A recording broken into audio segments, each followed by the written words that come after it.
মাইনুদ্দিন ফখরুদ্দিন সাহেবের তত্ত্বাবধায়ক সরকার স্বৈরাচারী শেখ হাসিনার প্রেসক্রিপশন অনুযায়ী 2008 সালে সাতক্ষীরার 5টি আসনে মুন্ডুপাত করে 4টিকে নামিয়ে এনে বিগত 16 থেকে 18 বছর একটা মস্ত পেন সাতক্ষীরাকে নিয়ে সে জাতীয়তাবাদী এবং ইসলামী শক্তিকে ধ্বংস করে দেওয়ার চক্রান্ত করেছিল।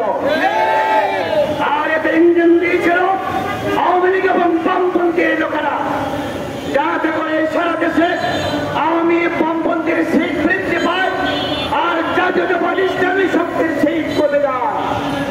তাই আমার এই পরিকল্পনাকে সাথে নিয়ে বিগত 16-18 বছর শেখ হাসিনা সাতক্ষীরার মুন্ডুপাত করে 4টি আসন নিয়ে নির্বাচন করে আসছিল। কিন্তু 2024 এবং 25 আবার লক্ষ্য করলাম ওই শেখ হাসিনার স্বৈরাচারী সরকারের ঘাটতি মেরে থাকা যারা আছে, প্রশাসনের মধ্যে লুকে আছে, তাদের চক্রান্তে আবার এই সাতক্ষীরার 4টি আসন যা ছিল 4টি আসন নিয়েছে বটে, কিন্তু আবার আমাদের ডিলিমিটেশনের মাধ্যমে সাতক্ষীরার বিভিন্ন উপজেলাকে জাতীয়তাবাদী ইসলামী শক্তির ধারক বাহকদেরকে কক্ষিগত করার জন্য 4টি আসনের ভিতরে শ্যামনগর এবং আশুলিকে এক করে দিয়ে একটা ভিন্ন পথ তারা অবলম্বন করেছে।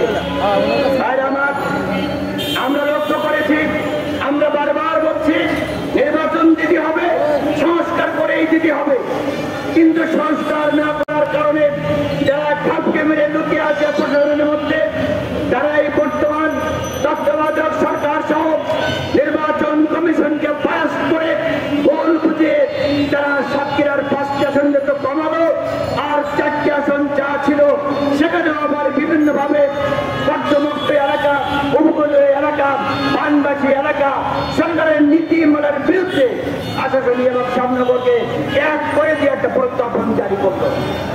তাই আমাদের প্রতিবাদ এই প্রজ্ঞাপনের বিরুদ্ধে। এই প্রজ্ঞাপনে বলা আছে এই প্রজ্ঞাপনকে স্বীকার না করে শ্যামনগর এবং আশাশুনি 2টা দুর্যোগ প্রবণ এলাকা, আশাশুনি সুন্দরবন থেকে শুরু করে সাতক্ষীরার গা পর্যন্ত প্রায় 160-65 কিলোমিটার লম্বা, আর শ্যামনগর সুন্দরবন থেকে শুরু করে কালীগঞ্জ পর্যন্ত প্রায় 80 থেকে 90 কিলোমিটারের প্রস্থ।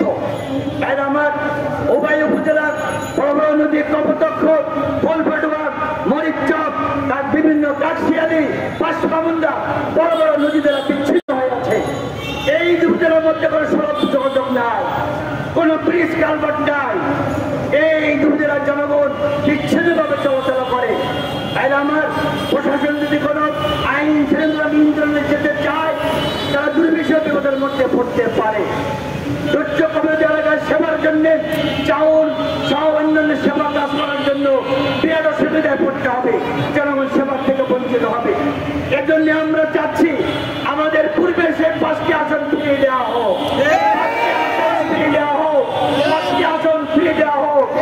তা যদি না হয়, প্রশাসন যদি এতে কোনো অসুবিধা বোধ করে, তাহলে আশাশুনির সঙ্গে দেবাটা যোগ করে দিয়ে যোগাযোগ ভালো আছে, আর কালীগঞ্জের সঙ্গে শ্যামনগর যোগ করে দিয়ে ওই 4টি আসন পুনঃ হোক।